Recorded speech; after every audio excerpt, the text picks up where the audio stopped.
human being is a product of 4 biological grandparents.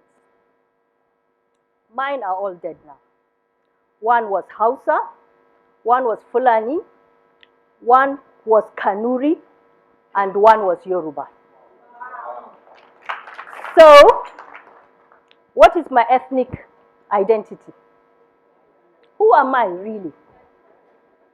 I speak Hausa. I don't speak Kanuri, Fulfulde, or Yoruba. Once upon a time, I used to enter Hausa under tribe in forms that I used to fill.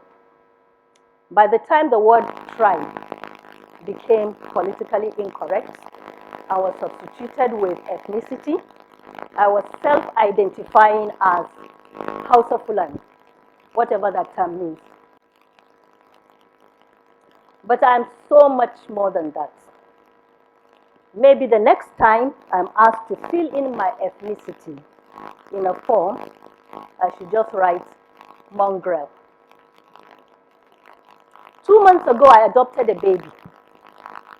I went to the orphanage in Kaduna, saw this 5-month-old baby girl with the most beautiful smile. And I couldn't leave her there. I don't know anything about her biological parents. Now, as most of you know, Kaduna is a cosmopolitan city with people from different ethnic groups. I have no idea if she is Nupe, Hausa, Bagi, Yoruba, or Igbo. I don't know if her biological parents are Muslims, Christians, or followers of a traditional African religion. But she's my daughter now. So she will be identified as a Hausa Fulani Muslim because as a result of the socialization process that will shape her sense of self, she will grow up to behave according to the rules of my family, my culture, and religion. Or so I hope. It is a fact that people find meaning in belonging to a group, in adhering to an ideology, or identifying with a religion or culture. But in the last few years in Nigeria, as in many other parts of the world, there has been an increase in intolerance towards people who are different, people we consider as the other. There has been an increase in what is known as tribal thinking. And in Nigeria, more often than not, it gets tribal in the literal meaning of the word. There is an increase in black and white thinking. There are no gray areas anymore. This is an alarming and dangerous trend. Tribal thinking encourages absolute certainty, which can lead to hatred, death, and destruction. We all know what happened in Rwanda in the 90s. An estimated 500,000 to 1 million Rwandans, mainly Tutsis, were killed during a 100-day period. But why is there this increase in parochialism? I'm sure there are many reasons. But one culprit must be the growth of the internet and social media. These days, information is free and easily accessible. It has become extremely easy to broadcast news to a large group of people almost instantly. Alas, there's news and then there's fake news, or as some would say, alternative facts. But as a former American Senator, Daniel P. Moynihan, he's dead now, as he famously said, everyone is entitled to his opinion, but not to his facts. And the internet is an interesting thing. While on the one hand, it brings the world together, on the other hand, it encourages this tribal thinking. Social media platforms like Facebook use algorithms that filter messages they send to us based on our interests. When you get your facts from your WhatsApp chat group or other online community, you remain in an echo chamber, communicating only with people who are and think like you. You do not get to hear the viewpoints of others outside your chosen circle. This only serves to perpetuate this one-track thinking. It serves to entrench certainty about one's self-selected identity. It serves to entrench certainty about one's self-selected identity, which might be based on language, religion, interest, or gender.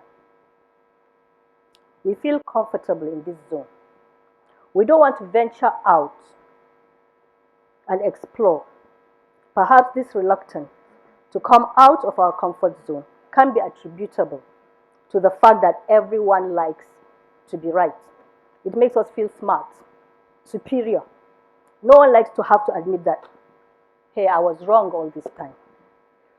Identity is a complex issue. Our identities are shaped by where and how we are raised, by conscious choices that we make, and by accident of birth. Take religion, for instance. I'm sure the vast majority of people here, maybe even everyone here, is still practicing the religion they were born and raised in. Only a very small percentage of people ever change their religion. If I had been born in Enugu to Igbo parents, I'd most likely be Catholic. If I'd been born in China, I'd have been an atheist, probably. Really, each one of us here could have been someone else entirely. What we cannot change is our common humanity. Blood runs in all our veins. We all have one heart and two kidneys, unless you've donated one of yours to a loved one. Now, this is Africa, where discussions about sexual orientation can be highly sensitive. But our sexual orientation is part of our identity, so it's relevant to the topic I'm discussing today. At this juncture, I'd like to put in a caveat. What I'm about to say should not in any way be misconstrued as me promoting homosexuality. I repeat, what I'm about to say should not be in any way construed as me promoting homosexuality. Okay, having gotten that out of the way, I'll continue. There are only two genders, the female and the male, and sex should only be between a man and a woman. That is what everyone here believes, most probably. But are we absolutely certain of that? How do we account for people that are diagnosed with gender dysmorphia? Children who from the age of 3 or 4 insist that they are in the wrong body. Very young children who keep protesting to their parents when they are dressed as girls that they really are boys, or vice versa. Young children who gravitate towards things that are stereotypical to the gender they are not supposed to be. We can say that all that is in their minds. That is just some psychological glitch. But then, what about people who are born with ambiguous genitalia, with both the female and male sex organs? Surely that is not just in their minds. Please, I'm just asking questions. I don't have any answers. All I know is that there is a need for us to be more understanding, empathetic, and compassionate. We can only do that. Thank you. We can only do that if we eschew absolute certainty and open our minds to other possibilities. We are all human beings. We have the same vulnerabilities and desires. We want the same things. Someone once said that biases are stories we make up about people before we know who they really are. So, it follows that to get rid of our biases, we need to have real conversations and engage with people who are different from us. But how do we do that if we are absolutely certain that we know who they are, how they think, or what they can do just because of what they look like or where they come from? In 2011, I attended a graduation ceremony in the US. The commencement address was given by Richard Stengel, the then managing editor of Time magazine, and a great friend of Nelson Mandela. In his speech, he noted, amongst other things, that there is an epidemic of certainty, of people who are absolutely sure that they and they alone are right. He advised that people should be wary of certainty and quoted Mandela as having told him many times that when circumstances change, I change my mind. That set me thinking. Oftentimes we are so certain that our assumptions or beliefs are absolutely right that we refuse to open up our minds to alternative viewpoints. We feed our prejudices because we only engage with people who think like us. You see a woman in a hijab, all covered up. You automatically assume that she's oppressed. You are absolutely certain that her husband, her brother, or other male guardian is forcing her to dress that way against her will. That is the accepted truth in your circle. You want to rush and liberate her, but a great number of women choose of their own free will to cover up that way.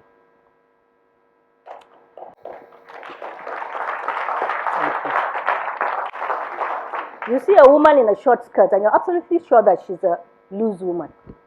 If not, why would she be exposing her legs to the public?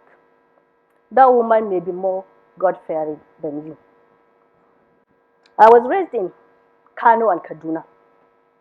My family had friends from various ethnic groups and from the two major religions in the country, Islam and Christianity. At Christmas, our Christian friends and neighbors would send us food or invite us over to celebrate with them.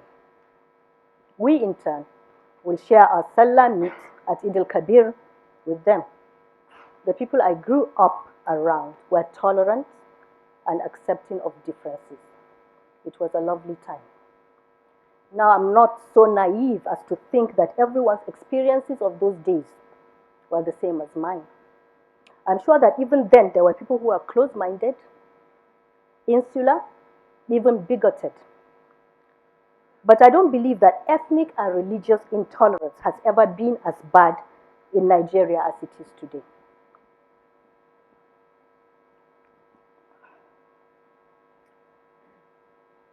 Our country had other problems even at that time. There was the Civil War, and educational penetration was low. Only a few households even had phones or television. There was no internet.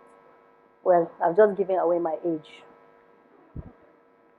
The key question is, how did our society become more insular as people got more educated? How did better tools of interaction become tools to entrench intolerance? I'm always the first to admit that I have been privileged in life. Privileged to have been raised, to have been born to middle-class parents who were open-minded. Parents who knew the value of education and were willing to support me and my siblings, whatever it took. I, a Muslim girl, was educated in a Catholic secondary school in Kano. The Reverend Sisters encouraged us, the Muslim students, to say our 5 daily prayers and to fast during the month of Ramadan. And we would oftentimes accompany our Christian fellow students to church for Mass. But it was mainly because we liked to sing the hymns and eat the altar bread. There is one other thing I'd like to say. It is very important for good people to speak up against bigotry whenever or wherever it is encountered. When I read the posts in the comment section of some of the articles on the internet, I feel so sad about what's happening in this country. I guess people are emboldened to say whatever hateful thing they want because of the anonymity that the internet provides. And it's difficult to do anything more than to engage them in a war of words. But there are certain things we can do face to face. I believe all of us have in our social circles one or two people who look down on or even insult those that are different from them. I'd like to make an appeal to everyone here today to never tolerate bigotry, to intervene whenever and wherever you hear or see it. When your friend, your brother, your mother or grandfather refers to someone using an ethnic or religious slur, I don't need to mention the derogatory names we call each other, we all know them. We should look them straight in the eye and say, please don't use that word anymore. It's not right. That ethnic or religious group has its proper name and it is dash, dash, dash. I'm a writer of fiction. In my novel, An Abundance of Scorpions, I explore themes of identity and religious rivalry. I like to write stories that provoke thought and make people ask questions. The protagonist in my novel is called Tambaya, which is a Hausa name that literally means question. There is a Hausa proverb that says, Matambayi baya bata, which can be translated as, a person who constantly questions never gets lost. So, if I'm to give you just one advice today, it would be to always leave a little bit of doubt in your heart. Only when we have doubt do we question our thoughts, our beliefs, our prejudices. And when we ask questions, we might be surprised at the answers we get. By listening with an open mind, we might find new perspectives that we've never thought about, and therefore become more empathetic and compassionate. That will transform our lives for the better. Of that, I am almost absolutely certain. Thank you.